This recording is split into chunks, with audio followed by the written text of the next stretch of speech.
leaving Dedham District Court. That's in the backdrop, Dedham District Court. This week we had 2 trials, and one of them was here in Dedham District Court. Both of them had favorable outcomes. And I wanted to share a couple of the key points in each of the trials. And in the trial in Dedham, I showed the officer a photograph of the area where my person was stopped for OUI.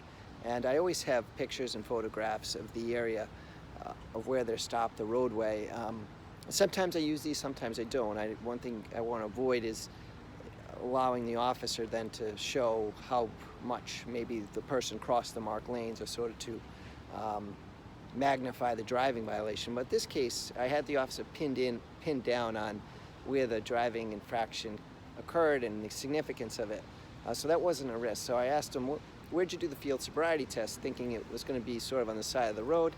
I like to use pictures and stuff if I can, it shows the officer that we have everything, kind of lets the officer know that we're prepared, kind of shows the judge, jury, all the effort and the work that goes into the case, that we kind of have everything we need. But this officer actually surprised me by showing me that the area he did the field test, you wouldn't have expected. He did it sort of in an awkward spot off to the side, and I was able to argue, and I think it was convincing that made the test harder. So one thing that I learned from this, and that you want to take advantage of, is look for other opportunities to kind of create new information during the trial. You can sometimes do that with pictures, certain way you phrase certain questions. Sometimes you can get more information than you have in your police report.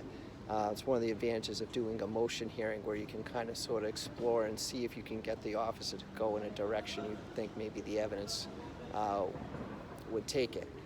So that's our tip for today from Dedham District Court. Hope everyone has a great day. Michael DelSignore talking about a trial we had recently in Dedham District Court.